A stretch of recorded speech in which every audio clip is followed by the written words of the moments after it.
कभी कभी किसी कानूनी धारा को पढ़कर ऐसा लगता है जैसे बहुत भारी भरकम शब्दों का जंगल सामने खड़ा हो। चलिए आज इस उलझन को आसान करते हैं।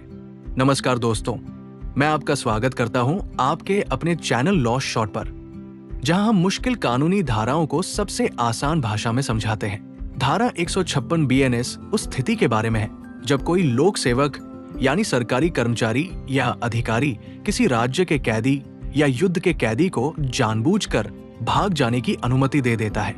मतलब वो गलती से नहीं बल्कि अपनी मर्जी से कैदी को भागने देता है।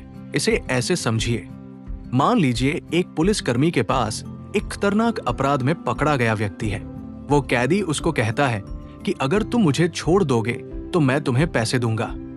अब अगर पुलिसकर्मी लालच में आकर कैदी की हथकड़ी खोलकर उसे जाने देता है तो ये धारा 156 के अंतर्गत अपराध होगा, क्योंकि उसने स्वेच्छा से यानी जानबूझकर कैदी को भागने दिया।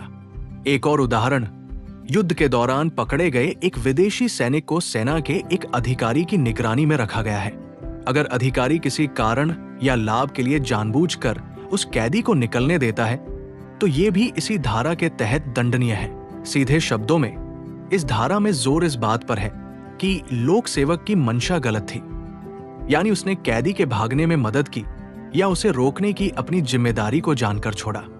ये गंभीर अपराध माना जाता है क्योंकि ये राष्ट्र की सुरक्षा और कानून व्यवस्था के लिए खतरा बन सकता है। अगर आप इसी तरह की और सरल कानूनी व्याख्याएं चाहते हैं तो लॉ शॉर्ट चैनल के साथ जुड़े रहिए।